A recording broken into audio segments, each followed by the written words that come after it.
Okay. Shabbat Shalom, family. I am trying to go live here on the laptop this time, away from the desk, so that everyone I can, do the lesson with as well as go live. Today's title is Righteousness is Forever. And I wanted to give that lesson because I feel that this is a lesson we need to focus on. It's the key to everyone being safe, and it's the separation. It's the identification that lets us know who we are as the children of the Most High or children of the wicked one. So first and foremost, I want to just acknowledge that we must give all glory and praise and honor to the Most High, Ahaya, in the name of His Son, Yeshua, and through His Spirit, which is His Word. Okay, and He is the Spirit. So thanking you all for tuning in. This is a wonderful Shabbat. I pray you're all having a wonderful Shabbat. It's a little different for me doing on the laptop, so here we go. Well, I've done it before outside. It doesn't really keep up with the service, so hopefully it does good in here.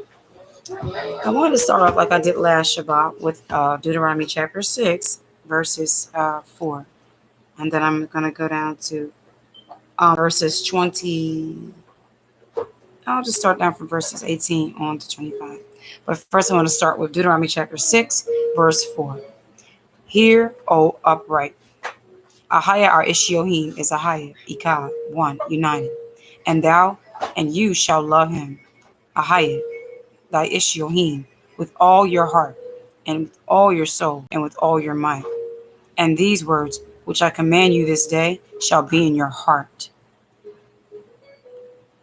And so the heart, the words have to be in our heart is the love of him. This was actually spoken to us before we even got the commandments, and that is the golden rule. The golden rule to receiving his word is you must receive the love of the Father. Some people are not able to receive the love of the Father, and that's why they're not loved of the Father.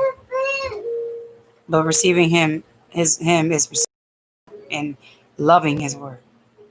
You should love Ahaya, your Ishmael, with all your heart, with all your soul, with all your might. And these words, which I command you this day, shall be in your heart. So that must be in the heart. Nothing else must be in the heart but the love of him. Remember, where your heart is, there is your treasure. The treasure of our heart must be the love of him with all our heart, mind, with all our soul, and might. And you shall teach them diligently unto your children, and shall talk of them when you sit in your house, and when you walk by the way, and when you lie down. So continually, the conversation within your family household needs to be the Most High's word and the love of his word. The hope that he has for us in his word. No. I need you to sit down. You know what time it is, Zebediah. Remember, we're reading the commandments of Ahaya, and Ahaya says to keep the Sabbath day. Good job, so let's sit down. You shall bind them for a sign upon your hand. Let your hands be lawful, your hands be bound to the laws and the love of the Most High. And shall be as frontlets between your eyes. And your eyes need to be the frontlets of the eyes, like if you put glasses on, the shades will protect you from the sun. The eyes need to be protected with the laws of the Most High. We do not need to allow our eyes to be consuming things that is not of him. Looking at things, videos, stuff like that.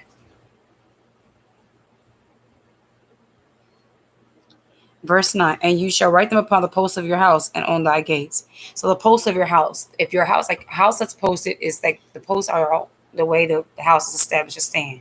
So the standing of the foundation of the home needs to be upon the word of the Most High. This is what it's saying here. It doesn't mean, you just get a sign and that's what your house is protected by the laws. No, it needs to be the foundation of the home. It says, and it shall be when Ahaya thy Ishiohim shall have brought thee into the land which he sware unto thy fathers, to Abraham, to Isaac, and to Jacob, to give thee great and goodly cities, which you did not build, and houses full of good things, which you did not fill, quiet Zebediah, and dig, and wells digged, which you did not dig, vineyards and olive trees, which you did not plant, when you shall have eaten and be full. Then beware lest you forget Ahaya, which brought thee forth out of the land of Egypt, from the house of bondage. You shall fear Ahaya your Ishiohim, and serve him, and shall swear by his name. You shall not go after other deities, known as gods, of the gods of the people which are round about you. Today is the day that these other people are celebrating the God of war. they're celebrating the slaughtering acts of conquering people by stealing their land and things of the such.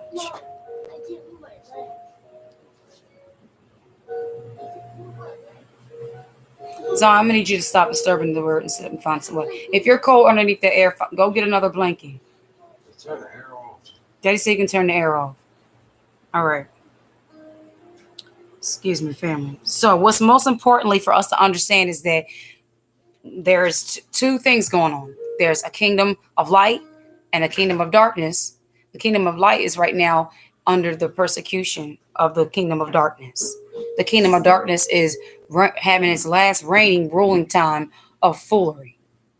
So people have to start deciding what they want to do for their lives, who they want to live for. Live for the Most High, live for the world.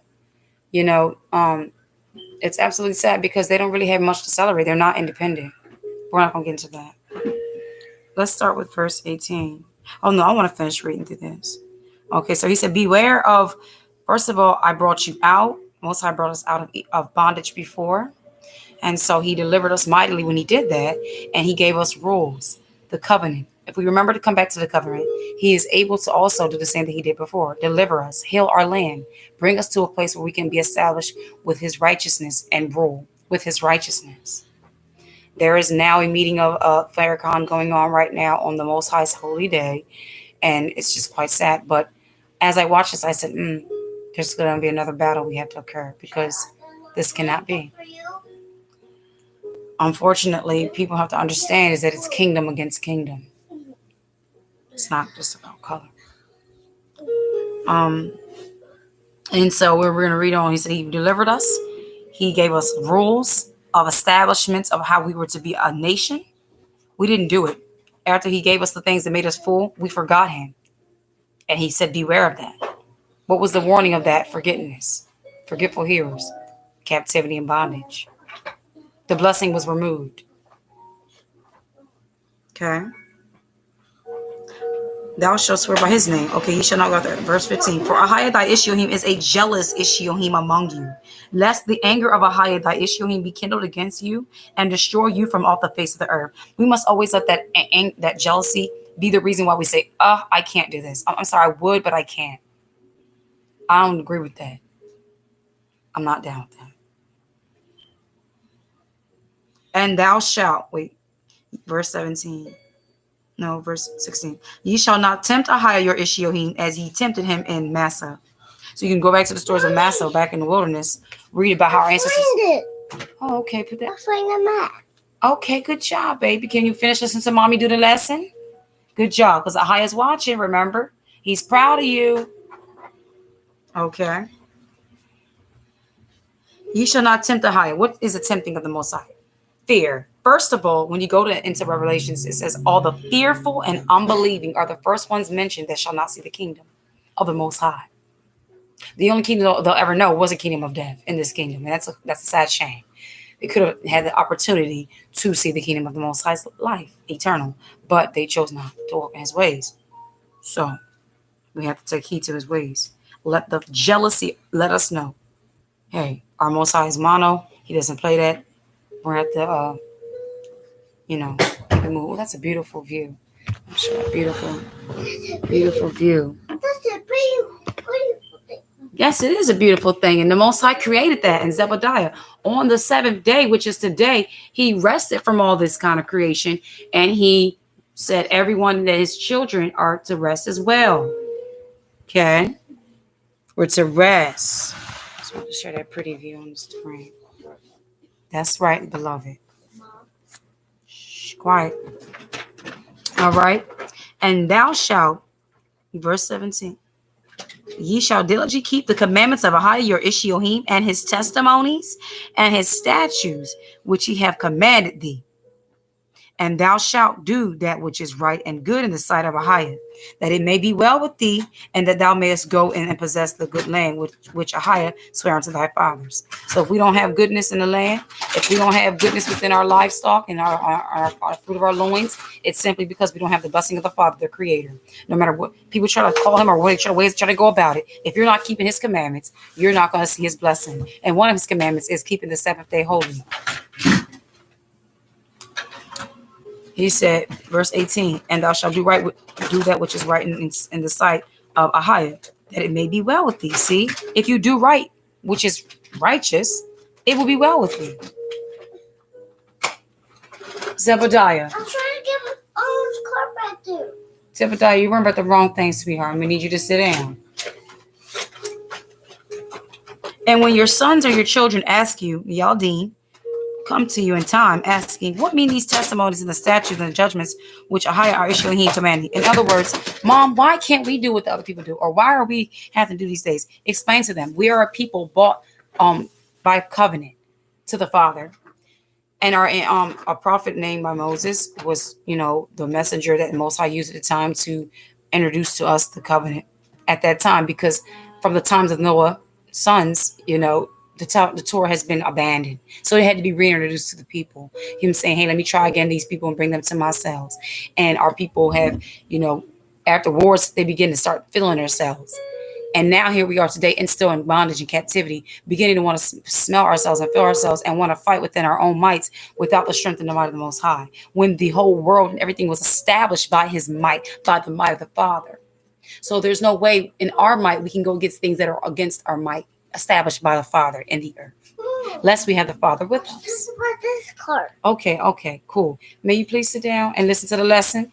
Ahiah wants us to take heed to the Sabbath and rest. Then thou shalt say unto thy son, we were Pharaoh's bondmen in Egypt, and Ahiah brought us out of Egypt with a mighty hand. And Ahiah showed signs and wonders great and sore upon Egypt and Pharaoh and upon all his household before our eyes. And he brought us out of thence, that he might bring us and give us a land which he swore unto our fathers. And Ahiah commanded us to do all these statutes, to fear Ahiah our Heem, for our good always, that he might preserve us alive. As it is this day, it said he preserves us, like salt preserves food. The Father is the preserving of the creation if they do what he says to do. Okay, and Ahiah commanded us to do all these statutes, to fear Ahiah our Heem, not fear threats, not fear weapons, not fear man or anything we must face, but to fear Ahiah, the great I am. Ahiah our Heem, for our good always, that he might preserve us alive as it is this day. And it shall be our righteousness if we observe to do all these commandments before Ahiah our Heem, as he have commanded us. Now let us go to Isaiah 51, verse 5. It shall be our righteousness if we do all these commandments. We shall be called righteous in the eyes of the Father if we do what he commands us and obey his words. All right. Isaiah 51, verse 5. My righteousness is near, my salvation is gone forth, and my arms shall judge the people. The owls shall wait upon me, and on my arm shall they trust. Who is his arm? What was the mighty arm that he delivered us from over here that we explained to our children in Deuteronomy chapter 6 in regards to the story of our ancestors being free from out of Egypt past bondage? The hand was the Most High's son, Yasha, the deliverer. He was the angel that was the pillar. He was the might, the force. He was the word that was spoken that went forth. He is the manifestation of the hands of the Most High's righteousness. Okay, so he said, I shall judge my people. What is he going to judge the people by? His word. Who is his word? His son, the living word. All right. And the owl shall wait upon me, and my arm shall they trust. So who's the day that's going to be trusted upon him? His people. Who are the day that will be judged by him? The other ones. The nations that are our enemies today. The nations that are one of them that's celebrating today, so-called independence. They ain't nobody's independent. Lift up your eyes to the heavens and look upon the earth beneath, for the heavens shall vanish away like smoke, and the earth shall wax old like a garment, and they that dwell therein shall die in like manner. When he's saying those that die shall die in like manner, those that live according to the world that they are tied to, they will die with the world that's perishing, the world of carnality, the world of death, the world of things opposite to the Most High's word shall perish away, for his word and his righteousness is everlasting. Okay. But my salvation shall be forever. So remember, salvation, Yeshaya. So his son, and which is his word, Yeshaya is forever. Yeshaya was beginning and end. Okay. shall be forever, and my righteousness shall not be abolished. And remember, the word was with the Father, and the Father is in the Father, and the Father is one with the word. So the Father and the Son are one. Just gonna make that my mention. Hearken unto me, ye that know righteousness, the people in whose heart is my Torah law. Fear ye not the reproach of men, neither be ye afraid of the revilings. Not to fear possible video threats of characters talking to us about intimate threats that's going on today and things of that such. Stay in the secret place, stay in obedience. If you're keeping the Sabbath, you're already good. Even if you have to see death. If they come here and shoot us up, the only thing we're going to do is just feel that instant of death, and then our spirits are released to the Father where we belong. If that be his will. So he said, hearken unto me, ye that know righteousness. Verse 7. But in the beginning, he says, hearken unto me, ye that follow after righteousness. So you follow to the point where you know, and you're side by side. We want to begin to know righteousness, his word. As he said, I no longer call you servant, but I call you my friend. And I tell my friends my secrets. So don't be afraid of the revilings. Have faith. You want to go back to Isaiah 41:10 on that. 41:10. Fear thou not, for I am with thee. Be not dismayed, for I am thine Initio Heem. I will strengthen thee. Yeah, I will help thee. I will uphold thee with the right hand of my righteousness. What is our strength? The Most High's word. Not just following his word, but knowing his word. Remember, it says, and I will uphold thee with the right hand of my righteousness. Who is the right hand of his righteousness? He just said it here, over here in Isaiah 51, verse 5. My righteousness is near, and my salvation's gone forth. My arm shall judge the people. The owl shall wait. It's him. He is the being of the Son. Him and the Son are in one. The Word was with him in the beginning. The Word was and is the Father. Okay? And the Son is in the Father, and they are one. And all that was his is his, and eyes, you know. All right? Let's go to Psalms 106, verse 3. Psalms 106. Hallelujah. Thank you, Most High, for this precious Sabbath. And we thank you, Most High, for clearing our mind from the gunk and the junk of the week. We thank you, Father, for strength as you strengthen us in your word, healing, deliverance, salvation, clarity, stability, strength, faith, everlasting, faith on fire. Hallelujah. Psalms 106. Verse 3.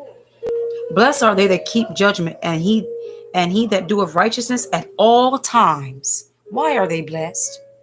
Because their strength is of the Most High. Remember, if he said, I delivered us over there in Deuteronomy chapter 6 with my right hand. Okay, his right hand is also his righteousness. His righteousness is also his son. So my right hand, right? So if you are keeping judgment, which means keeping the judgments of the Most High.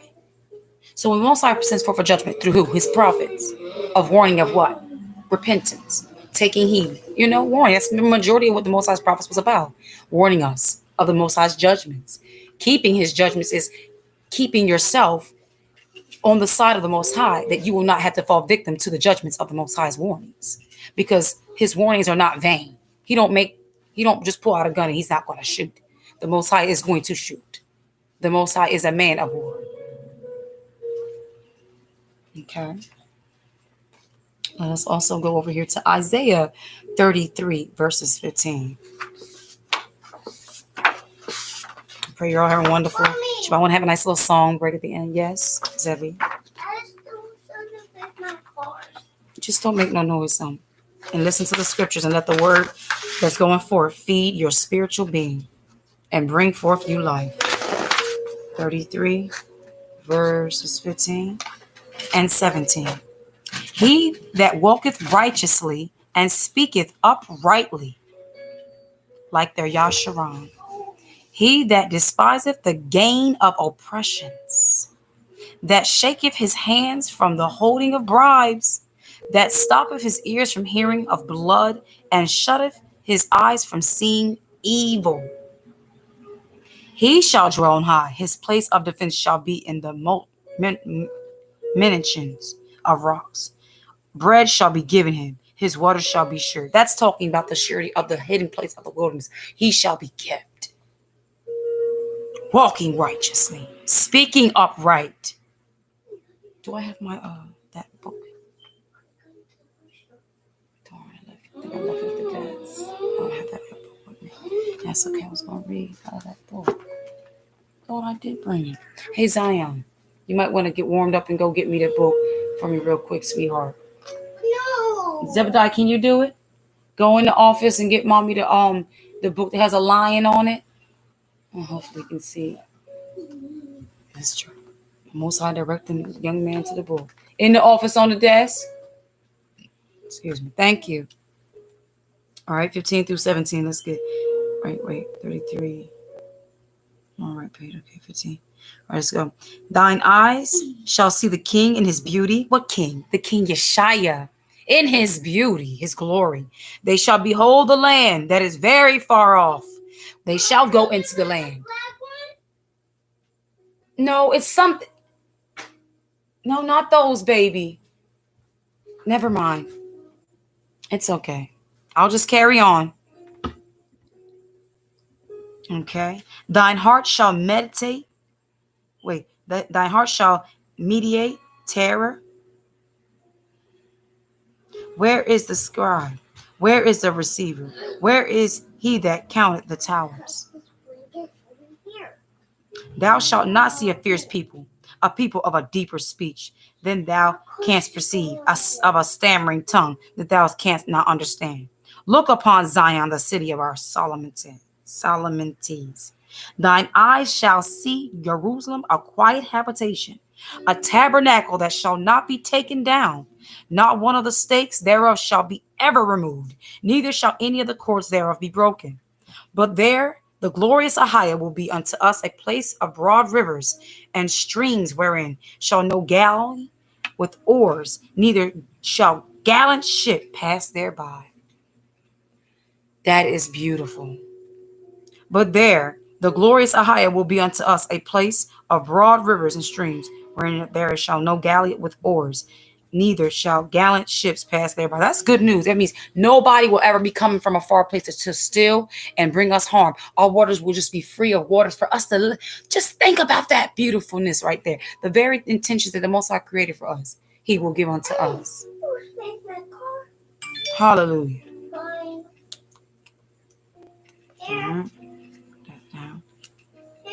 For Ahiah is our judge. Ahiah is our lawgiver. Ahiah is our king. He will save us. Let us remember Isaiah 33:22. I'm going to write that down. We're going to be saying that each day this week, children. All right, Isaiah. Say Isaiah, Zion. 33:22. And I want you to hear me. For Ahiah is our judge. Who is our judge? Zebediah. Who is our judge? Ahiah. Ahiah. Good job. Ahiah is our judge. Ahiah is our lawgiver. Ahiah is our king. He will save us. So if you have that mindset, you proclaim to be sovereign in the spirit of the Father. You are covered in the natural by his spiritual beings and his kingdom, which is and is to come, which is, was, and is to come. For he will save us, right?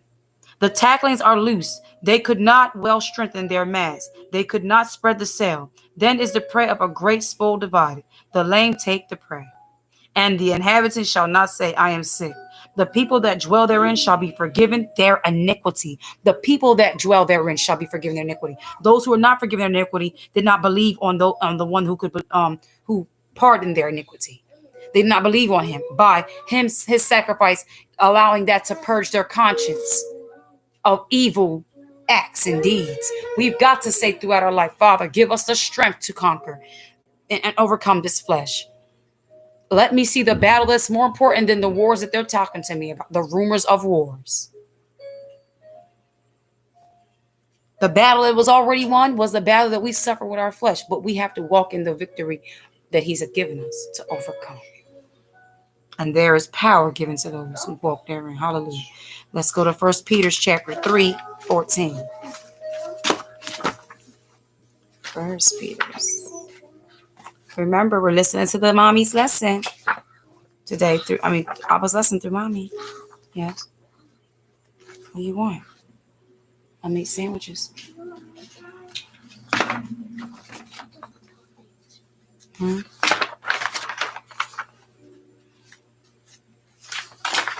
Okay, 1 Peter 3:14. I'm almost done, so. And if ye suffer for righteousness' sake, happy are ye, and ye be not afraid of the terror, neither be ye troubled. We just talked over here in Isaiah 33 about the terror, right? He said you won't be terrified of the terror if you suffer for righteousness' sake. For the eyes of Ahiah are over the righteous, and his ears are open unto their prayers, but the face of Ahiah is against them that do evil. That's verse 12. So, and who is he that will harm you? If ye be followers of that which is good. If you follow, like Isaiah 51 say, follow after righteousness, to know righteousness, and continue in righteousness, you will be kept and continue be all protected of the Father. Okay? All right. So 1 John, let me put this on the screen really quick and get a little break. Get something from Zion and snack on. Right there. That's great. Okay, so this is something about I'll get some first snack on. Be quiet. People are watching the screen, listen to the righteous music for themselves right now. Nice little break. Right with themselves. Want some watermelon?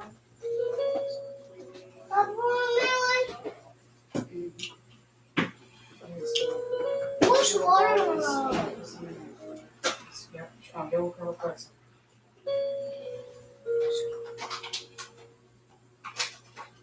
Okay.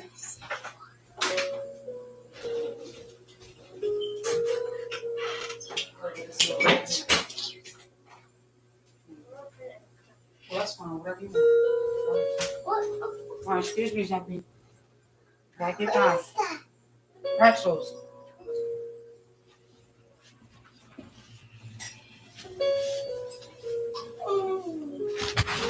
All right, we're back, family. Hallelujah. I'm gonna go ahead and blow the shofar because we're supposed to blow the shofar on the Sabbath day. I know I'm doing it live, beloved. I didn't blow it live. People want to make fireworks and stuff like that and racket for their nonsense. So we're to make a joyful noise unto the Father for righteousness' sake. Yeah, because I was running the scooter at the poolside. Hallelujah. I was tired of the fall. That's right. We gotta be careful on the scooters. Mommy fell too. All right. That happened to my grandpa. I know. Hallelujah. So we're gonna go ahead and blow the shofar to the east and thank the Father for this wonderful Sabbath.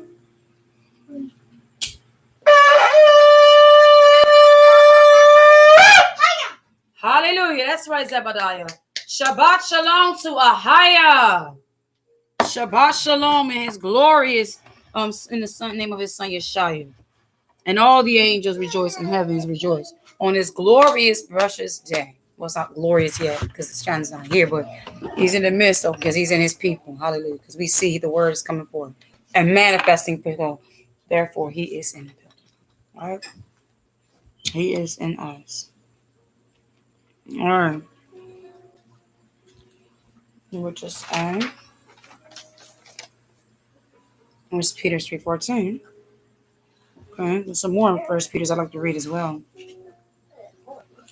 Okay, so if you suffer for righteousness' sake, happy are ye, and be not afraid of them for the church. So as you're suffering, don't just suffer righteousness' sake, but then say, I'm gonna take arms and trust in myself. Rejoice, okay, in the Most High as you're suffering, and understand that you have no fear of them, that he's going to protect you. Your strength and your might, your authority must be in the Most High. That's the most sure authority that you can have. That's the most, assuring thing that he has you. If you're suffering for righteousness' sake, not suffering for wicked sakes. Okay. Let me see. But sanctify the Messiah as a sovereign in your hearts, and be ready always to give an answer to every man that asks of you reason of the hope that is in you with meekness and fear. So be a meek, a meek person about the message, and be fearful of who you're handling, because you could be handling an angel that's testing you. So be ready for an answer, which means you got to know the word. Put your time and invest. Sanctify the Messiah in yourself. Sanctify the Messiah. Who is the Messiah? The word. Sanctify yourself and your time and your life unto the word, in dedication to the word of study and reading, meditation. Okay, that way you be able to give an account, not be put ashamed. Okay. So if our Messiah is sovereign, then that is beautiful for us to remember Isaiah 33:22 on that. Now let's remember this right next to Isaiah 33:22. We're gonna write 1 Peter's chapter 3, verse 15. And why are we writing that next to it? Because it speaks of the Messiah as in sovereign. Now let's go back to Isaiah 33:22 so we can see why we're going to write that next to that. Why we must understand our Messiah is sovereign. So if we have a sovereign Messiah, we must be sovereign servants. Okay.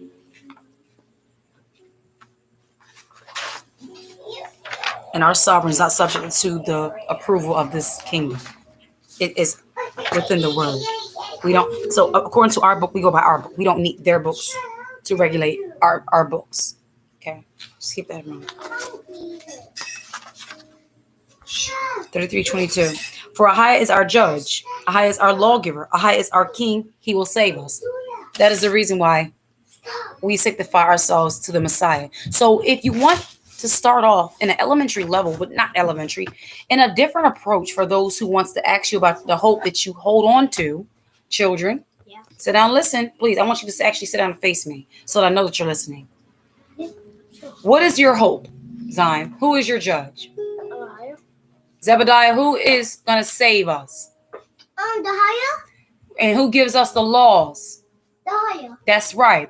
So he's a sovereign from these other people out here that have these laws that give security of safety, police officers and governors and stuff like that, right?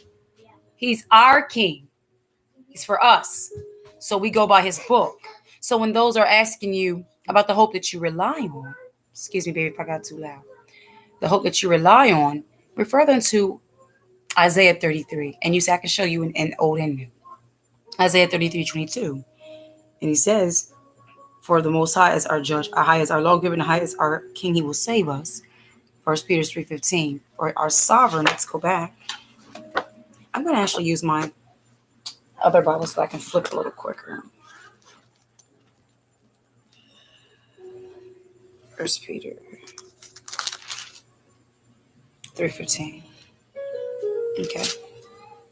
So the Most High is our judge. He's our everything, right?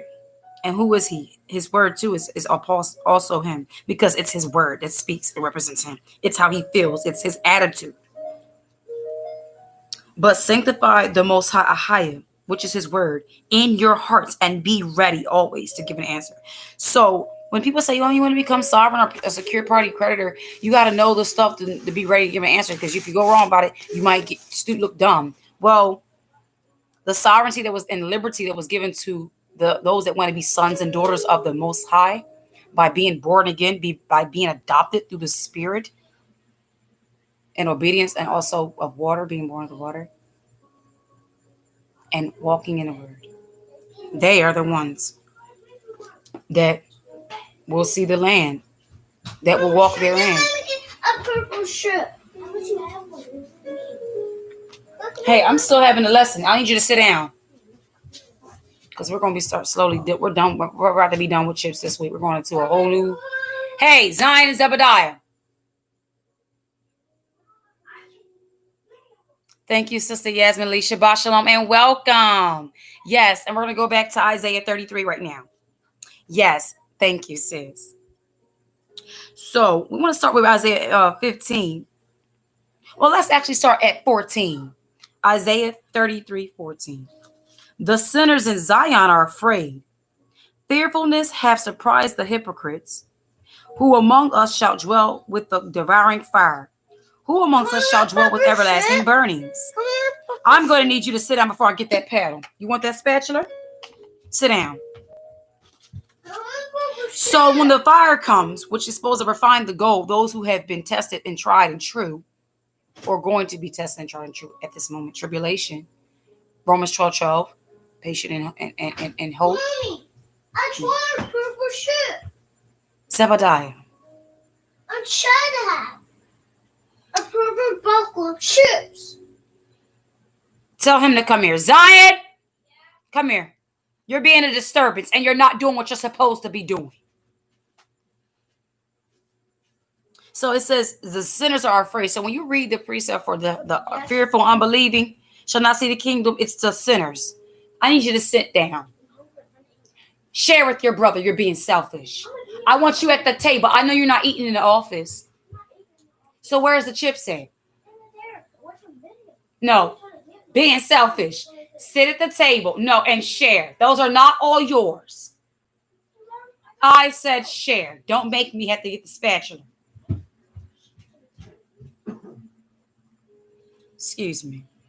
So verse 14 speaks about the sinners who are afraid, the hypocrites who are taunted. Okay? Who gonna be surprised? Because they think they know and they don't. That's right, baby. He that walketh righteously and speaketh uprightly, he that despiseth the gain of oppressions. Who is at that moment now to start to despise the gain of the oppressions? That's not just those who are waking up to who we are, but it's also those who are coming out of those nations and true repentance by keeping the commandments.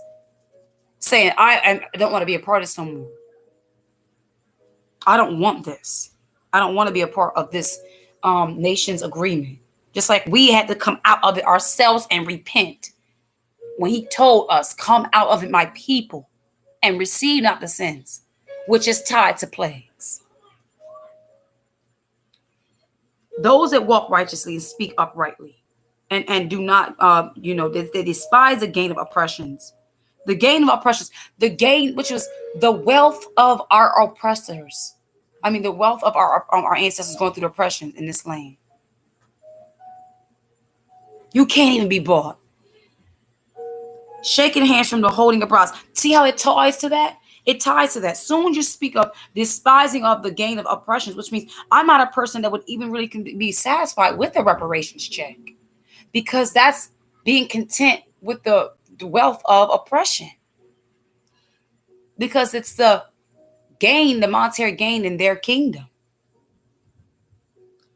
Shaketh his hands rather than receive. They shake their hands and say no, which in other words, they rebuke and they keep hold to the judgments. They go out like the prophets, okay? Not like Judases who receive money from the government powers that be. What is going on in there? I told them to get in here and they don't listen. No, it's actually Zion. Sit down. Sit down. Where's the chips? You sharing? Yes. Okay. Watch your tone and disposition. Don't you gosh me. I got something for you, son. You're going to check yourself.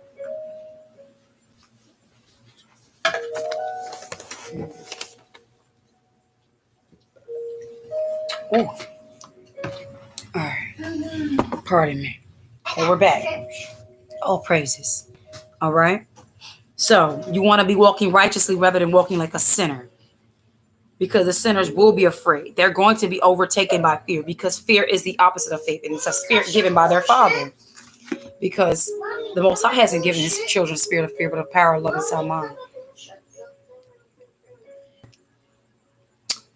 Zion, go get your brother those chips. Put the seat down and get your brother those chips. Don't disturb me for nothing else. All right. Notice verse 18 says, thine heart shall meditate terror. Where is the scribe? Where is the receiver? Where is he that is counted the towers? The eye shall see the king his beauty. So you're going back for which one shall meditate terror? Whose heart shall meditate terror? The sinners. You just read over there. We were in 1 Peter 3.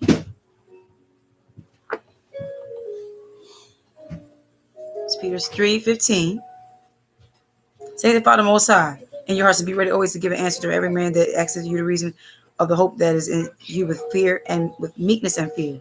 So the fear of the Most High is actually the respect and reverence and honor of the Most High. It's not the fear that is given by the wicked one, which is shame.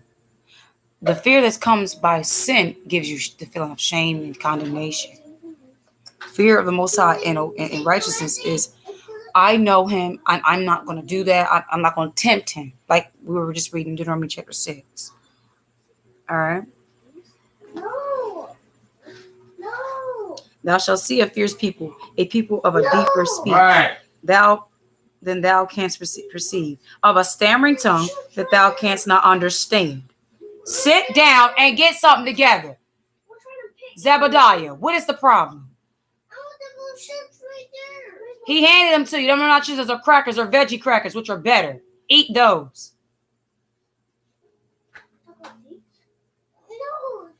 So he said, thou shalt not see a fierce people, a people of a deeper speech than thou canst perceive, of a stammering tongue that then you cannot understand. Look upon Zion, the city of our solemnities. Then I shall see Jerusalem at quiet habitation, a tabernation. So those are going to see the new Jerusalem, or those that are walking righteously. Keeping it quite frank.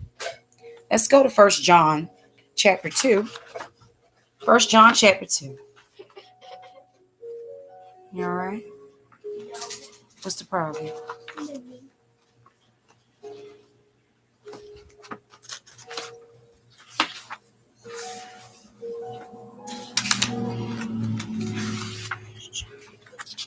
Two 29. Wait, that's not right. I had the wrong page. If ye know that he is righteous, ye know that everyone that doeth righteousness is born of him. Zebediah, you need to share with your brother. We just went through this with you. You see what spirit you got bringing in this house of disturbance? Here.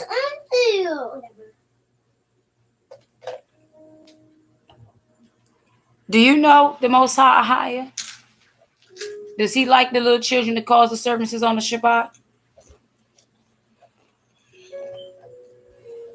No, he don't. Back up. Carry on. Okay. Let's read verse 28 of 1 John. And now, little children, abide in him, that when he shall appear, we may have confidence and not be ashamed before him at his coming. Oh my gosh. We just stated. Water. That's okay. Don't disturb me. Love you. Shalom. We just stated that the fear of sin is actually being ashamed. So, if you abide in him, like little children abiding in the Most High's word, not little children abiding in foolishness, okay, which means to be a little child, not children, but a little child in him. That tells you the nature of your level of your righteousness. So righteousness, it should be counted our righteousness. Deuteronomy chapter 6, 25. Let's get that. Okay, I'm going to put a bookmark in John. I think we're done with John, actually. Let's just go over here to Deuteronomy chapter 6, verse 25. Okay. Should be counted our righteousness if we keep his commandments, right? Deuteronomy 6:25. And it shall be our righteousness if we observe to do all these commandments before Ahiah, our Heem, as he have commanded us, right? So, knowing righteousness is knowing his commandments. When you know his commandments, you're going to be held accountable to do that. Once you come to acknowledgement of his commandments, living in the acknowledgement and not doing them is where the fear is turned up on you, because you're acknowledged, you're held accountable for the knowledge that you know. And if you're not living according to it, it's going to condemn you. It's going to beat you down. And instead of allowing the word to beat you down, it's supposed to be the comfort. Thy rod and thy staff is supposed to comfort thee, being amongst the shadows of death. All right. So we understand that what is righteousness? If someone says, well, what is righteousness? Is doing the right thing. It's just being a good person. And what's not just being a good person, it's doing his commandments that he's commanded us. Okay, now let's go back to John. 1 John chapter 2, 29. So if you know that he is righteous, Ye know that everyone that doeth righteousness is born of him. So basically, if you abide in him, you're going to do as he did because he's in you. To do the works of him, you have to have him abide in you. Romans 8:26. Likewise, the Spirit also helps in our weaknesses, for we do not know what we should pray for as we ought.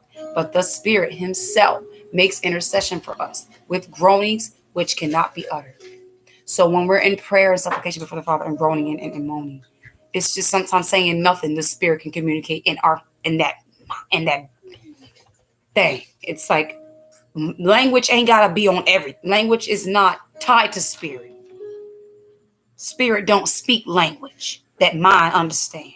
That's why those that pertain to their understanding of the Most High through a language of Hebrew and that alone have not the spirit of guidance upon them, because it's the Spirit that is the direct connection with the Father, because the Father is spirit.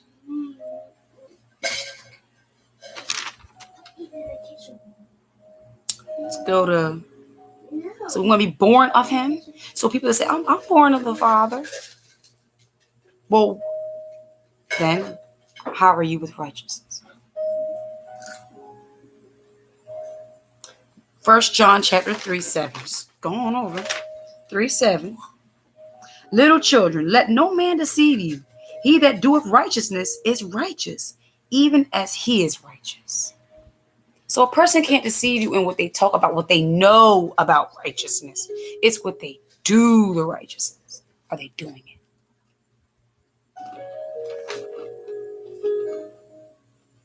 Well, we come back to Psalms 106.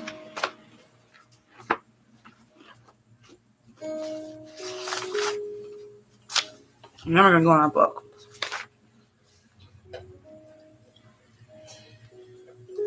Psalms 106:3. Excuse me. Blessed are they that keep judgment, and he that doeth righteousness at all times. At all times, which is ready to give an answer for the hope that they hope on, which is the standard of righteousness, which is the word. So if you know this word, you want to, if anyone be a speaker of godly things or spirituality, and they're not speaking in a compliance with what the Most High's commandments are, which is his word, they're not of him. They're not born of him. They're born of the other, which is the kingdom of darkness. And at the end of the day, we're dealing with kingdom against kingdom. So I just want to end that little lovely lesson on righteousness. What you say, beloved? That's right, baby. Kingdom of darkness and the kingdom of light. Now we're going to read in history. This is a good day to read about it. I want you to listen in. Philippians 4:6. Be anxious for nothing, Zion, but in everything by prayer and supplication with thanksgiving. Let your requests be made known to the Most High. So if you're feeling agitated and short, I will go ahead and turn the screen and let the children start their little painting activity, and then we'll go ahead and finish reading on this. So I'm going to turn the screen so that you can see the lovely little scripture things we put on our TV for our background. Lovely scene. All right, come on, Zion, start your painting activity. I think it was Mark 16:25. 16. Mark? Yeah. Mark 16:25? Let me get I there. had to fix it on myself. Oh, it's Okay. still on my Okay. record. You thought it was still You on? said Mark? Let me look that up. You know, you can ask something. Mm-hmm. You believe it. You receive it. That's right, baby. Something like that. Okay, let's look at Mark. I used to read everything. Okay, Mark. What was it again, babe? I can't remember exactly what it was. I know it was Mark. I think it was Mark 16 something. Okay. If you ask, you will receive. If you believe. Oh yeah, and it's not just in Mark. It's in John chapter 14 too. Yep. Whatsoever you ask in my name will be done to you. But that is applied to those who are abiding in the righteousness, Right.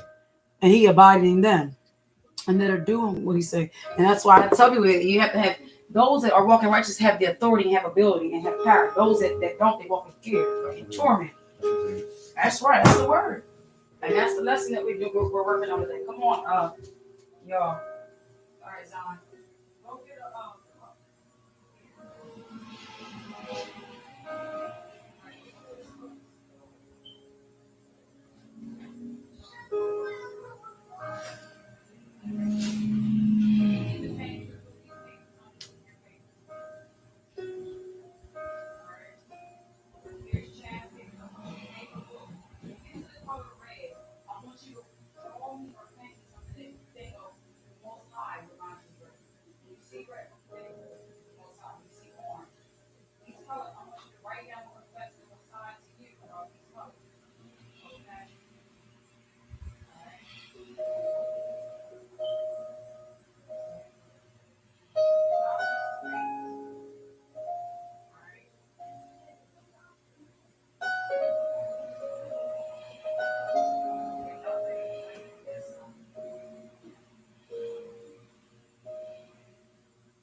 We're doing.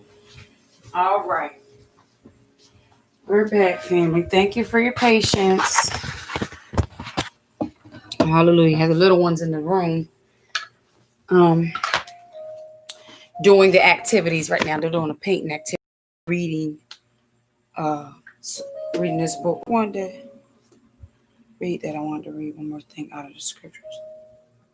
I wanted to share with you guys. Make sure I cover this.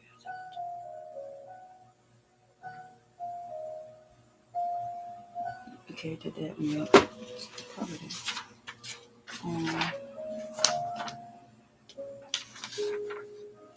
Okay, so Titus 1:5. Titus 1:15. Titus 1:15. Okay. Thank you for your patience.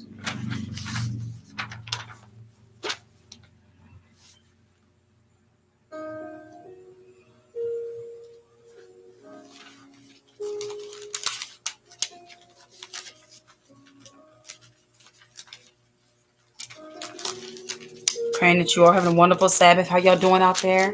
Thank you, Sister Yasmin, for what you're doing, putting the scriptures up. I really appreciate it. Y'all staying safe.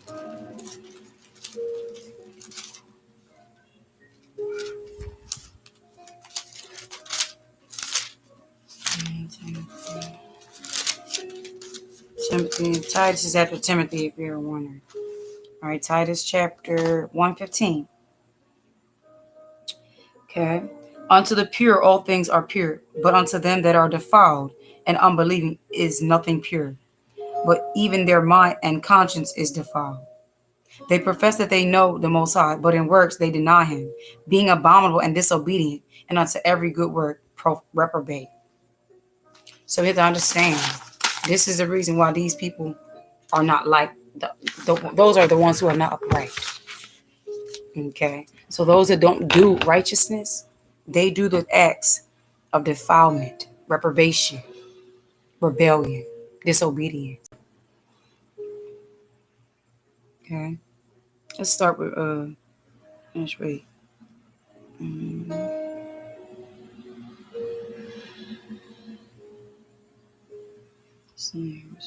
Titus 1:15. Let's read 16. Yeah, I read that. Let's read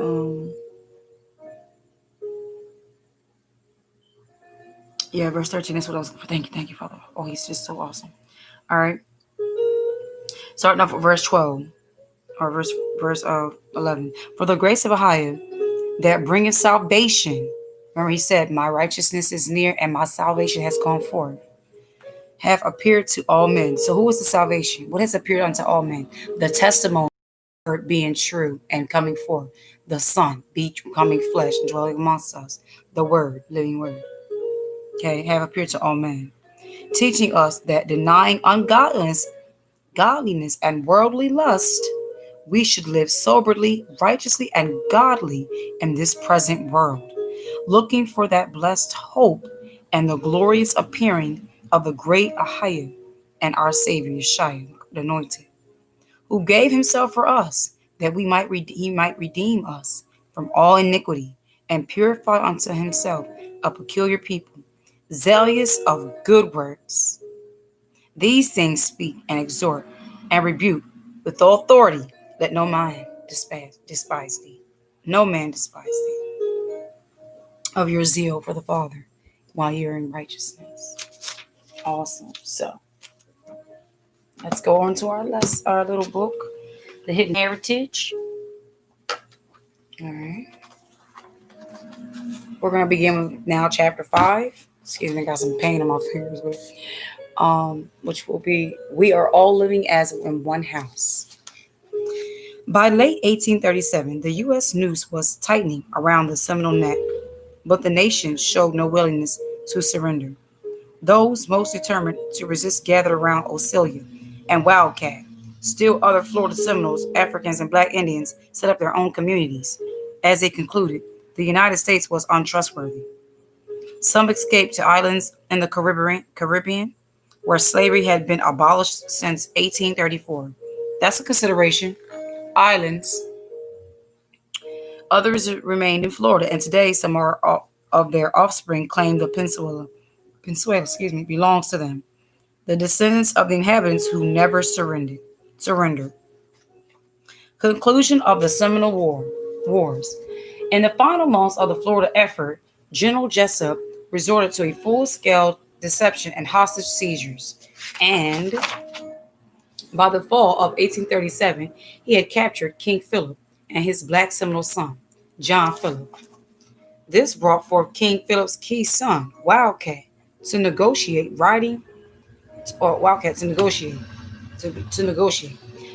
as spirited horse bearing a white crane plum and his silver headband with a sign of peace, and accompanied by 4 chiefs, Wildcat arrived to bargain for his fathers and his brother's release. For a moment, General Jessup wanted to seize him for his part in the recent hostage rescue success. Instead, he decided to use him to recognize a final peace conference. Wildcat was sent forth bearing a white flag and asked to return with leading Seminoles. His mission changed abruptly when he met his friend, John Horse. Both men were 25, skilled warriors and shrewd negotiators. Their friendship would last for 20 years and revolve around their agreement that red and black Seminoles were blood sisters and brothers whom no foe could part. The tall horse, elegantly attired, towered above the short, slight Wildcat. Both had a tendency to drink too much, and Wildcat let his habit interfere with his duties. Uh-oh.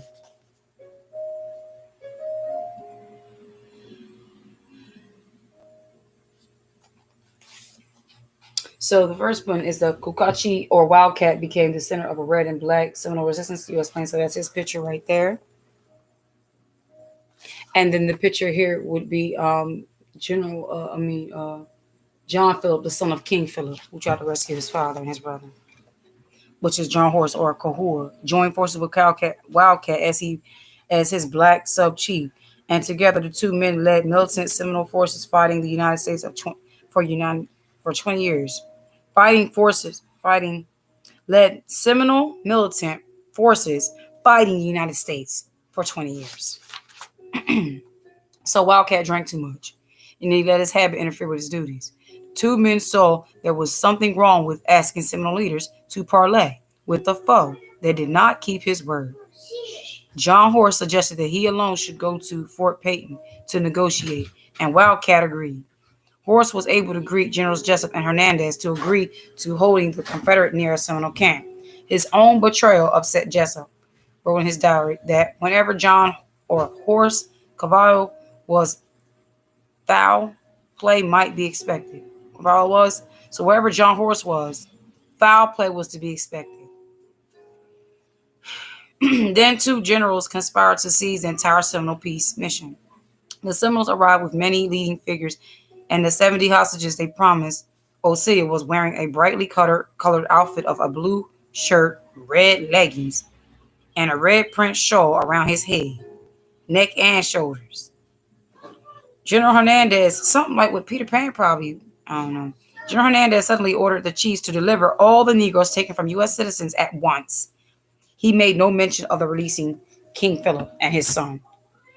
And the son. And the Seminoles stood shocked. Hernandez signaled, and 200 U.S. 2nd Dragoons came out of their forest hiding places, carbines aimed at Seminole hearts. Prisoners were marched into the old jail at Fort Marion and thrust into a cell 33 by 8 feet to await deportation to Arkansas. Osilia, probably ill with the fever that would soon take his life, slumped in a corner. Wildcat, John Horse at his side, took command of plans for a breakout. While General Jessup and Hernandez congratulated themselves on a masterful truce violation that captured a dozen Seminole leaders, their prisoners were tearing at a rusted bar blocking a hole atop their 18-foot-high cell. We resolved to make our escape or die in the attempt, Wildcat later wrote. Since the prisoners appeared to accept their fate, a U.S. medical corpsman wrote, the Indians are perfectly secure and do not dream of escape. It was weeks before Wildcat, John Horse, and the others weakened the huge iron bar that blocked the hole.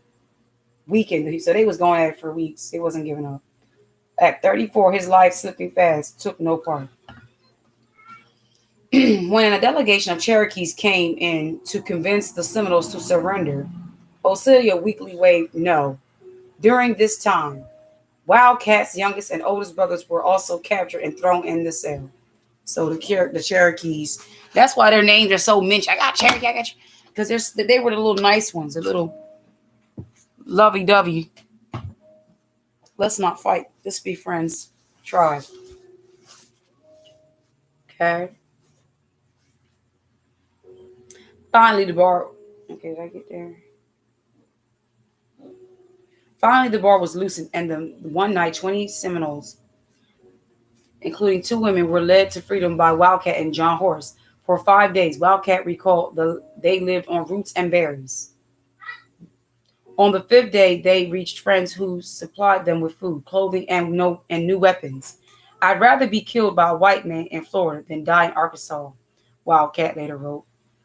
Colonel Zachary Taylor raced after the fugitives with 70 Delaware Indians, 180 Tennessee volunteer sharpshooters, and 800 U.S. soldiers.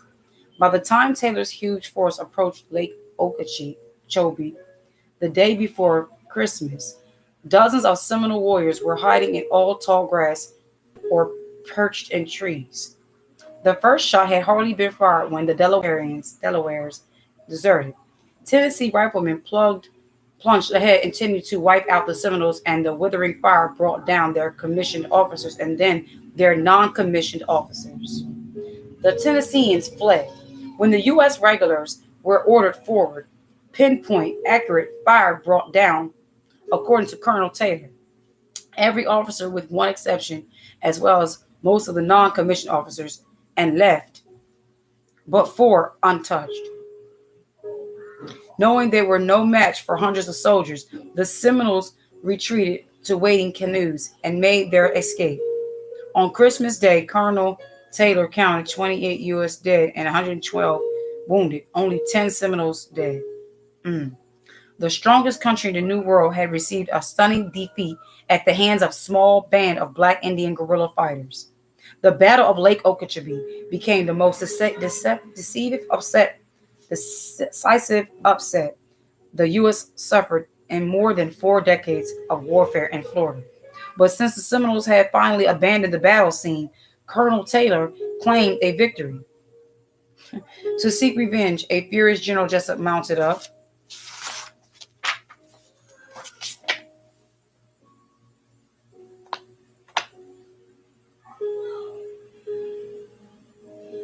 You see that really good? So they're in the swamps. Remember, the U.S. soldiers, the Europeans didn't like to come in swamps because they didn't have the advantage. And that's where they were really skillful at. They wanted them to be in numbers and out and seeking them. And that's how it is now. The soldiers, when people protesting, what was the response for the powers that be that are controlling the things that people are protesting against? What's the said? Military, martial laws. So they understand war. They don't understand peace. But when they were when the Indians and the brothers was in the woods, they had full advantage. Look at this brother.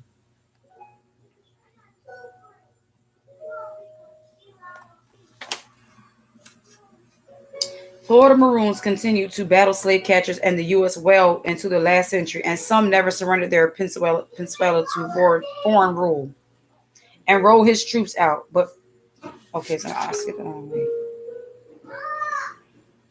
Took revenge. Okay, seek revenge and took up and rolled his troops out, but fared little better than Taylor in defeating the Seminoles. Finally, Jessup solely promised to negotiate a peace that permitted all Seminoles to migrate together to the Indian Territory in Arkansas and Oklahoma, but he was too late. It was too late. In May 1838, Jessup was recalled to Washington, his military and peace campaigns. A failure. Zachary Taylor, now a brigadier general, assumed the U.S. command in Florida. It was not until General Rolfe in 1841 that peace finally came to most of Florida's lush battlefields.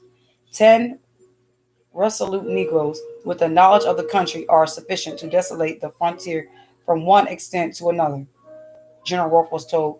Not wishing to preside over the dread possibility, he advocated removing all Seminoles before they became a resort for runaways and unite a war quadruplicate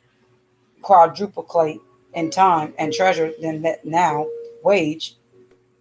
By 1843, most of the Seminole nation, including including 500 black people, had reached the Indian Territory, but war in Florida among Seminole holdouts randomly flared up like a fire that had never died. Although in 1844, Wildcat, John Horse, and other chiefs had traveled to the White House to meet with President Polk, warfare again erupted in the early 1850s and did not end until 1858. For more than 40 years, men and women in Florida had died trying to live free. In 1858, a Harper's Weekly reporter wrote of a familiar sight. The Negro slaves are in fact the masters of their own red owners. The Negroes were the master spirits, as well as the immediate occasion of the Florida Wars. They openly refused to allow their masters if they removed to Arkansas. It was not until they capitulated that the Seminoles never thought of emigrating. Life in Indian Territory. Okay. Seminoles arrived in the Indian Territory west of the Mississippi to find themselves at the mercy of a familiar set of enemies. As one of the five civilized nations, they were located on the land dominated by the Creek Nation. These ancient foes bitterly resented them for abandoning the old confederation.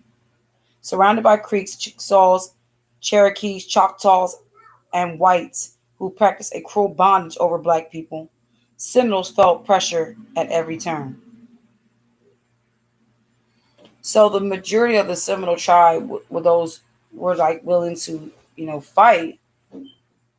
They began to have people who accepted the runaways, and then they became like maroon communities or were migrated of the Seminoles and Negroes. So just keeping that in mind on this day that they're celebrating this, like this is really sad. This is really sad. The U.S. government spent only 3.5 cents a day to feed and clothe each Seminole, and there was little work at first. Wildcat and John Horse labored hard to feed their people and keep up their sagging spirits. Worst of all, Seminoles became targets of slave hunting raiders, particularly Creeks and whites. Only the reputation of their fighting men kept the nation from being destroyed. So they probably were calling Seminoles nigger lovers. Seminoles were finally given their own section of land on which they grew crops of corn and rice. Wow, notice it said rice. So within the Seminoles, they had the knowledge to grow rice, which is not something that every person, particular people knew. It was only those of the western area, which you had the slaves who blended with them from the captivity. All right, they taught them this stuff. All right.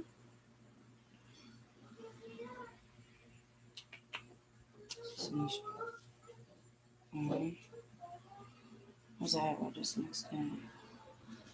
Okay, though they soon convinced. Okay, rice. These they sold at a good profit. They then soon convinced their Indian agent they were high-minded, open, candid, and brave people. They were not able to persuade the government to provide them with a school. In 1849, a pro-slavery faction defeated Wildcat's bid to lead the nation. For Wildcat and the Black Seminoles, more was at stake than an election. Once he had envisioned an unity among all red and black. So basically, when election time came around for other people, it understood for other people who were not represented by those and being elected parties, something was coming together for elections against them. That's what our people are finally like. Some are starting to get to see now. The elections don't mean us a darn good.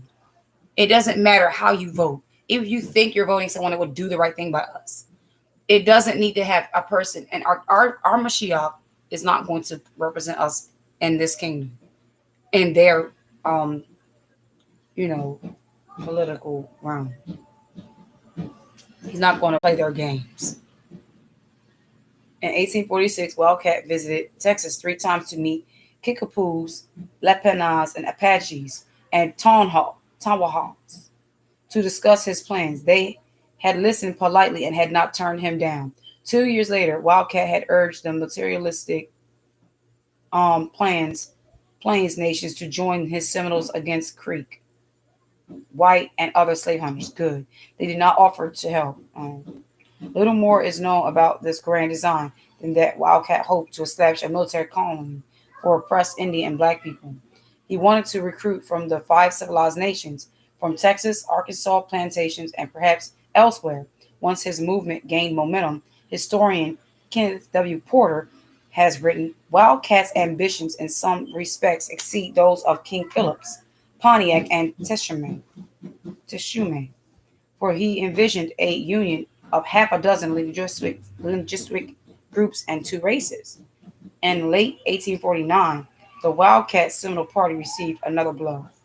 The U.S. Attorney General ruled that black Seminoles were still slaves under U.S. law. These veterans of many battles to live as one people quietly gathered up and loaded their rifles.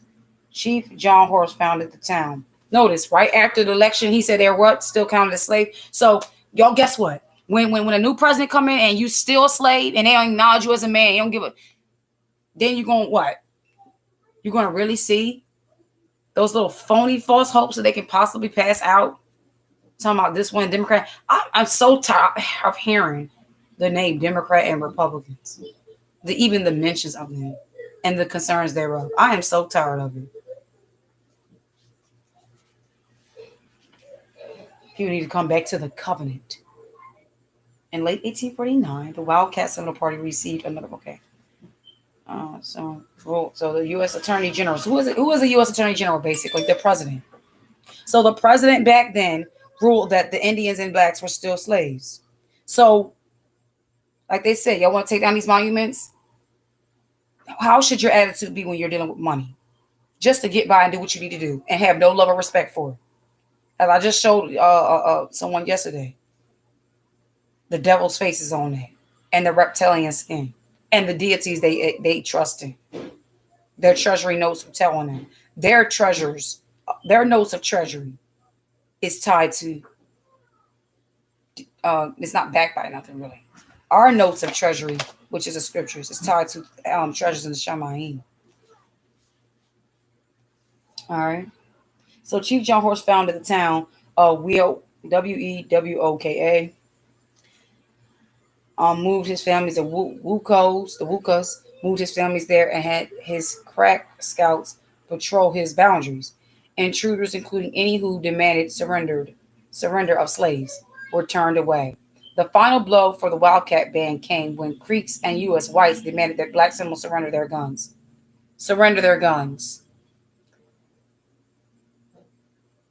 At harvest time in 1849, Wildcat, John Horace, and their followers saddled up and rode toward Mexico. And one night, hundreds of Seminoles left the Indian Territory and headed toward the Rio Grande. The United States was moving swiftly toward armed conflict over slavery. And the Seminole Nation was the first to catch fire as the issue heated up. At the Mexican border, Seminole men feared their women and children across the Rio Grande at Eagle Pass. The men crossed at dawn. As armed pursuers galloped into sight and began firing, it was the summer of 1850, and the United States was poised for a decade of bitter conflict over slavery, and finally a war that would pit brother against brother. Becky Simmons, one of the first to cross the river that fateful night, recalled how relieved she was to get away from the American race people. So Becky was tired of Americans then. At each step of the way to becoming a peaceful agricultural nation, black Seminoles had been blocked by those seeking slaves. Each time Seminole military strength saved them, would Mexico finally offer a Seminole nation peace and land? The Wildcat exodus numbered about 800 people. Wildcat also brought some Cherokee and Creek slaves to learn his route to the Rio Grande and then guide back others. When Wildcat returned to the Indian Territory in September 1850, he discovered that black Seminoles who had remained behind were being kidnapped daily by slave hunters. Creeks, fearful that Wildcat now meant to lead off their slaves, tried to arrest him. The KG chief simply announced he had 1,000 Chickapoos and others nearby and ready to defend him. And about 600 armed Creeks turned around and went home. He was smart. He was smart. I like that Wildcat. Wildcat. These Seminoles in their colorful wedding ceremony costumes fought for their cultural identity and despite unending military conflict and occupying army. So this was their wedding attire.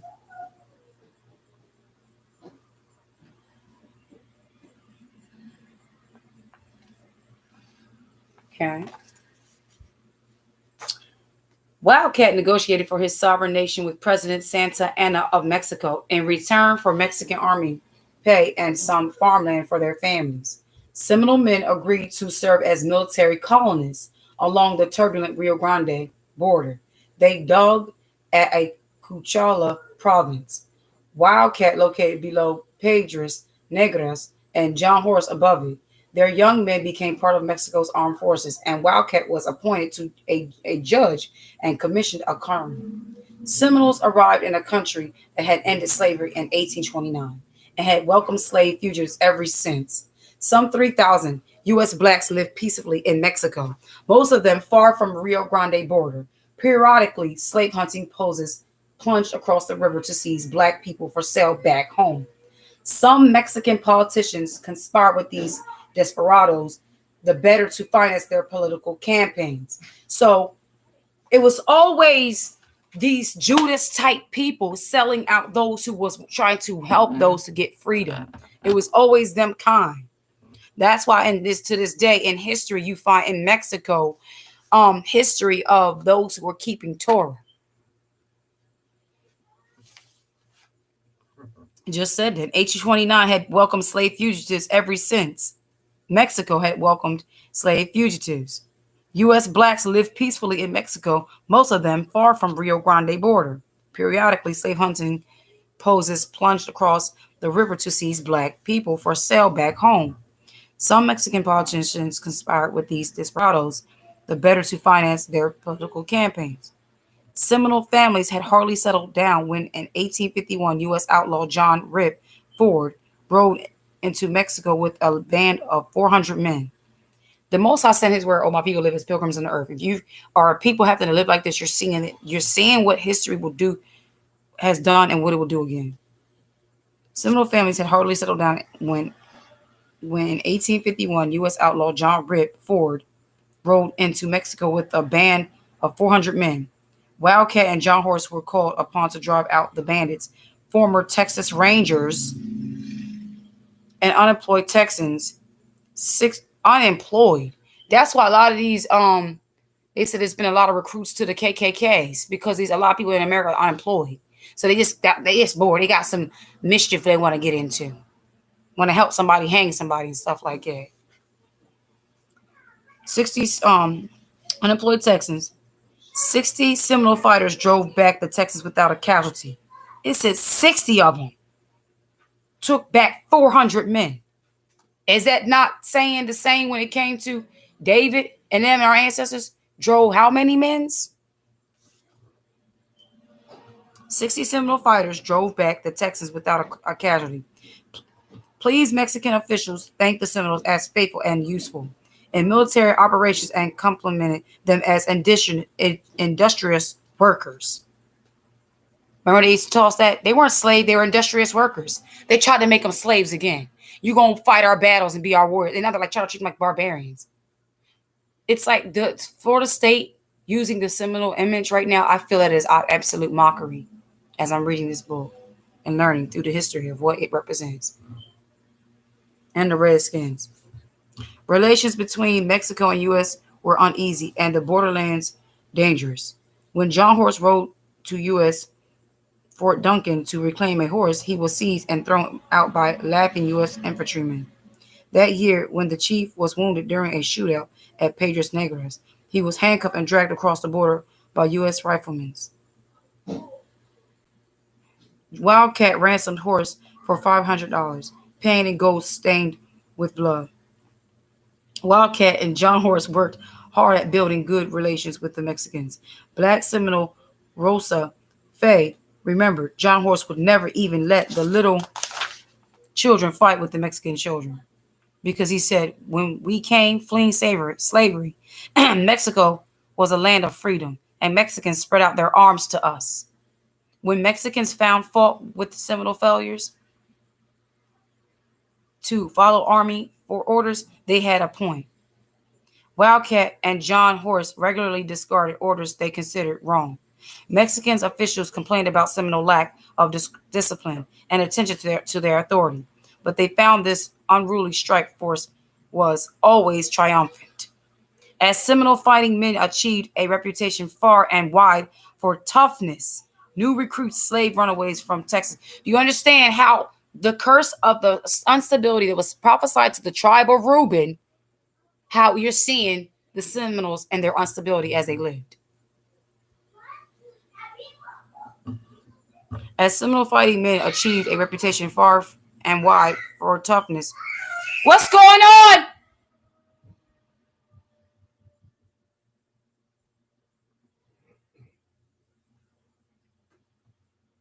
Some Seminole fighting men achieved and they some Seminole men fighting achieved a reputation far wide for toughness. New recruits, slave runaways from Texas, Black Mexicans, Indian Territory blacks flocked to their villages.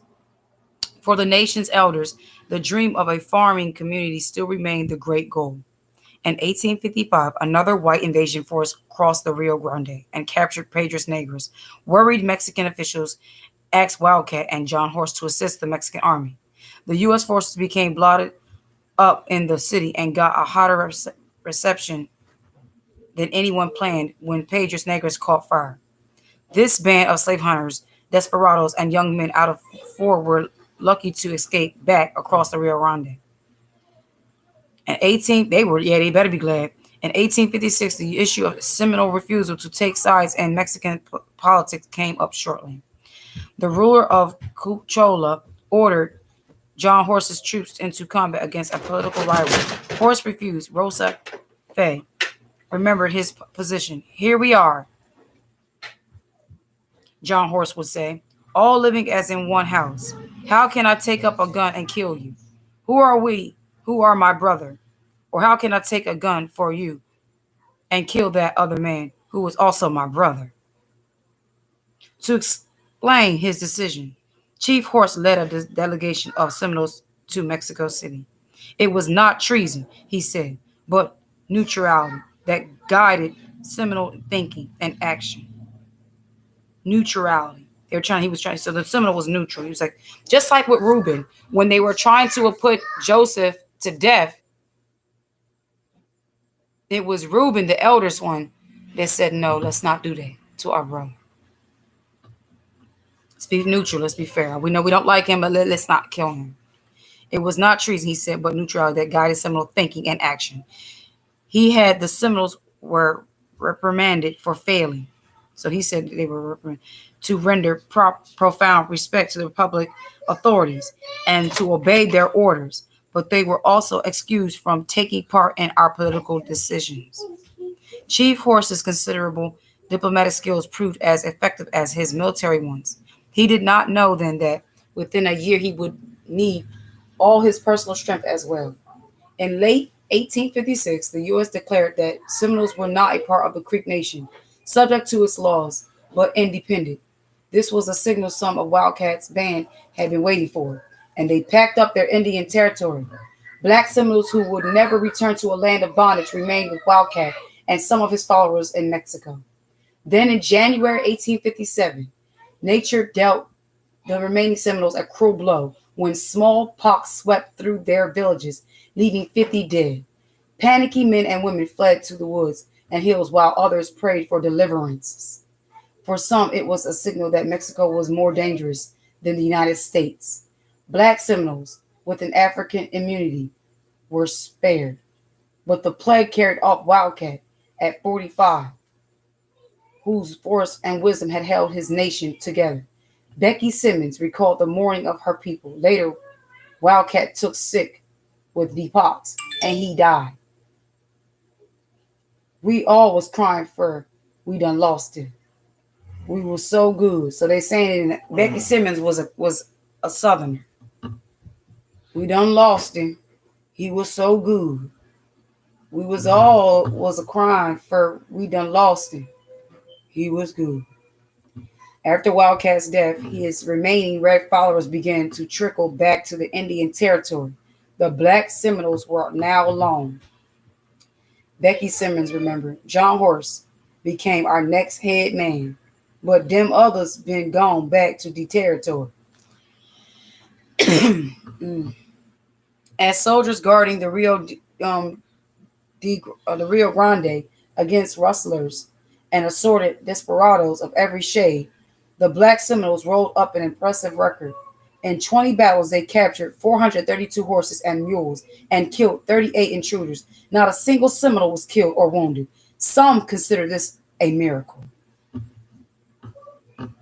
But the greatest accomplishment of all was the preservation of their nation as they moved from one country to another.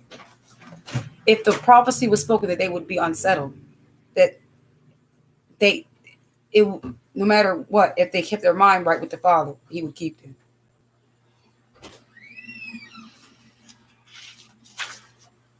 So that was their ability to continue to live. So the next chapter is that you know who we are. Okay. For the Black Seminole Nation, the 4th of July, 1870, proved a memorable day. For the white citizens of southern Texas, it was a day few would ever forget.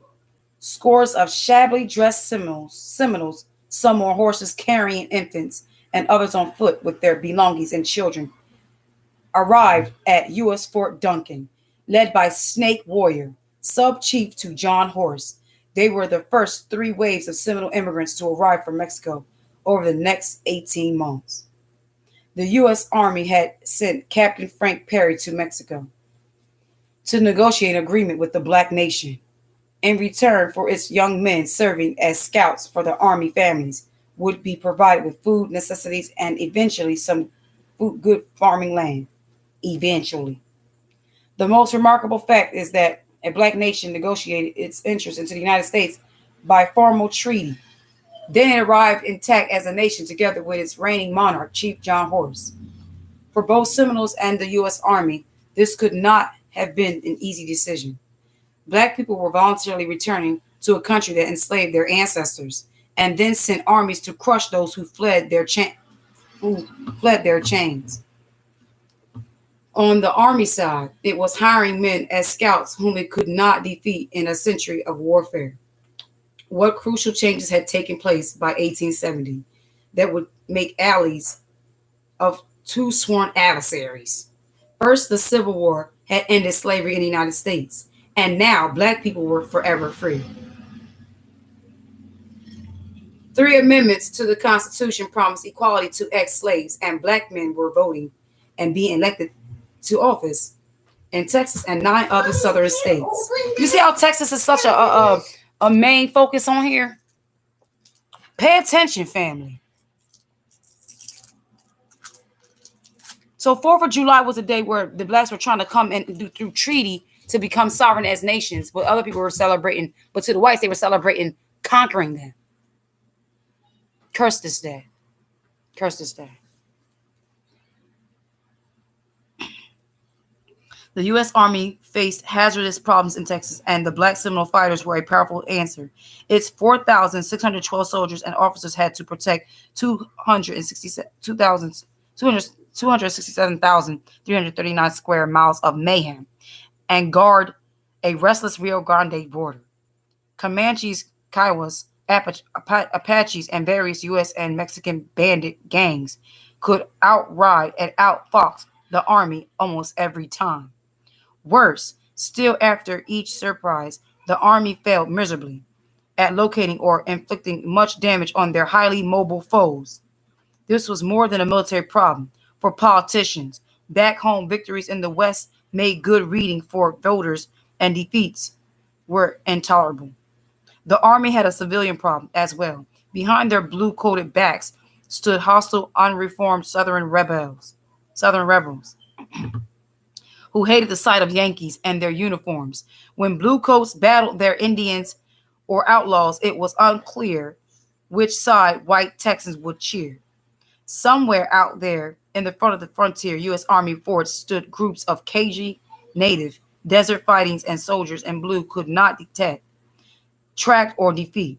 The Seminole Negro Indian Scouts, as they came to be called in official U.S.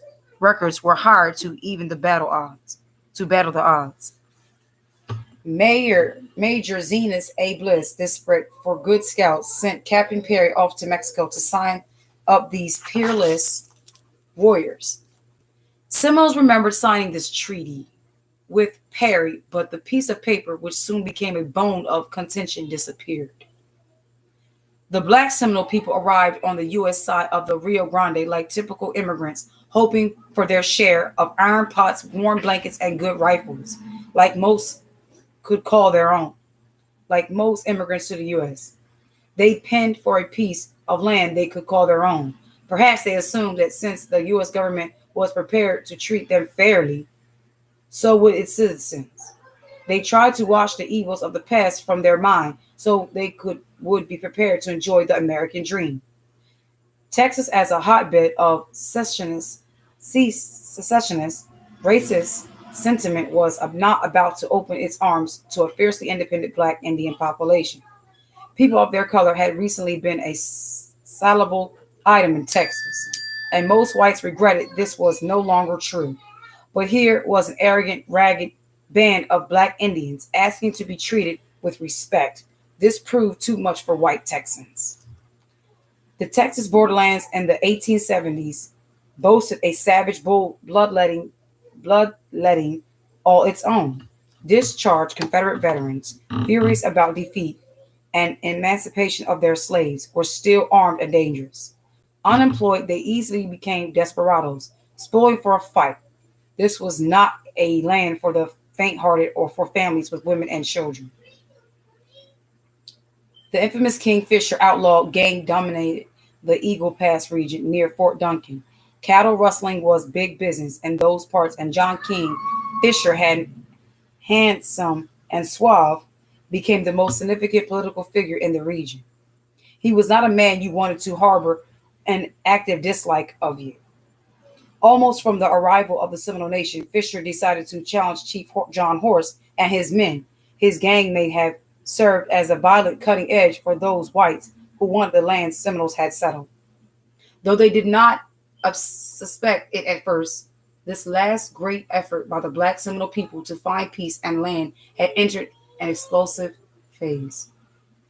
Seminole life in Texas began simply enough, with seasoned Seminole scouts being trained by Green West Point graduates unfamiliar with desert warfare or Seminole ways. The recruits were young men of pure African or mixed black Indian ancestry in their late teens or early 20s. One, Jim Miller, was said to have looked white and acted Indian. In dress, manners, and skills, Seminole men were like plain Indians. As desert fighters and trackers, they were probably the finest soldiers the U.S. Army ever sent into the field, with their unique skills and record of triumphs over any who crossed their path. I want to show you the picture before.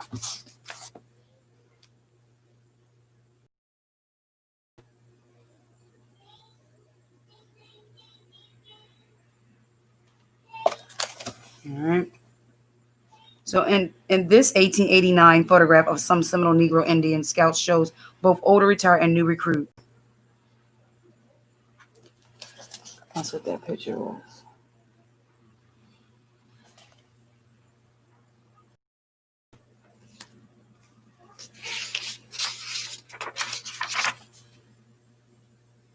So it wasn't play with anyone who crossed their path. They must have approached their new assignment brimming with confidence. They could maneuver their steeds with grace and wield their rifles with pinpoint accuracy from the saddle. In Mexico, they had used slow muzzle-loading guns.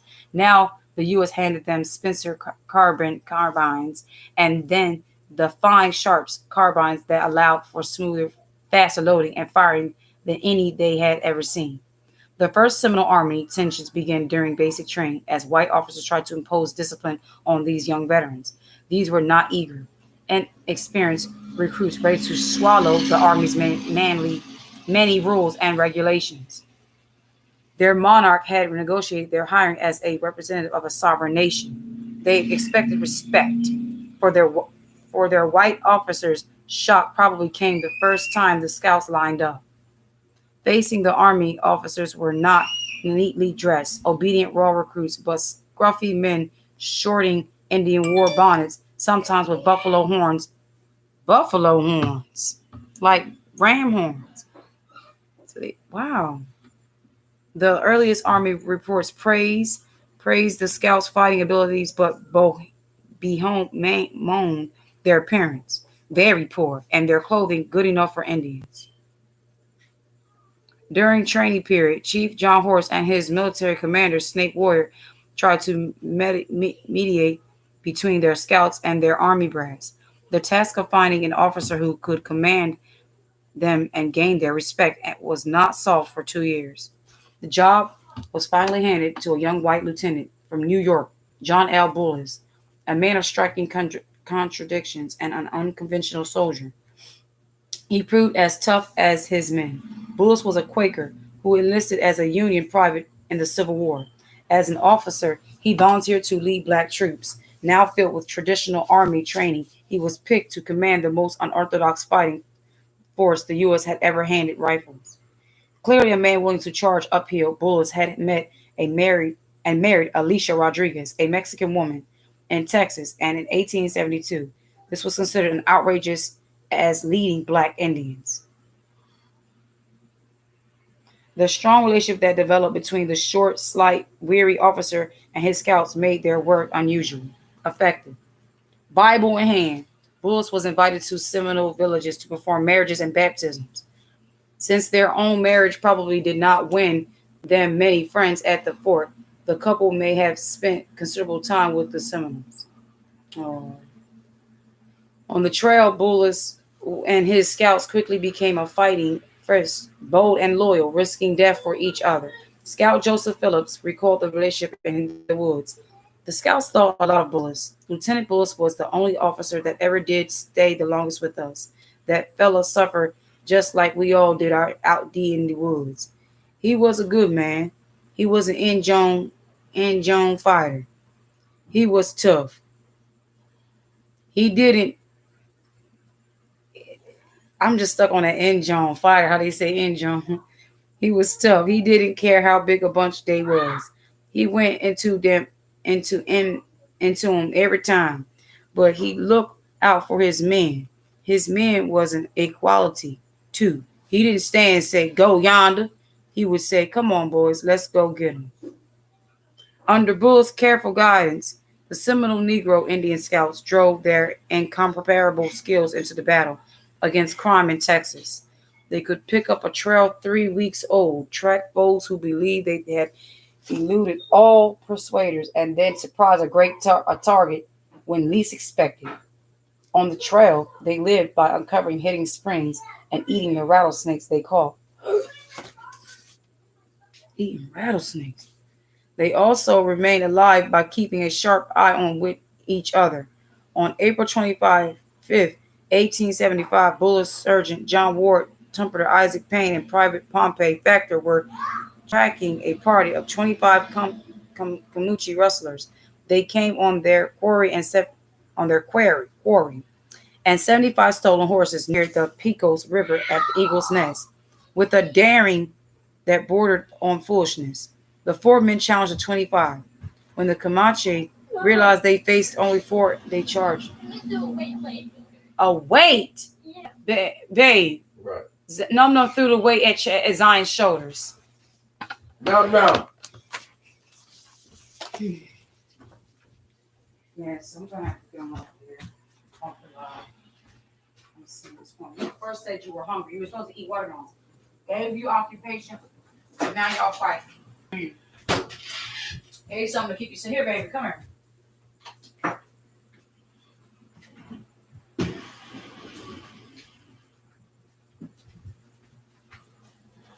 All right, so let me see what else this go. All right, family. So I'm gonna go ahead and get them off of here and get with the little one. I guess they're done doing their pain and stuff like that, and we can finish this reading on.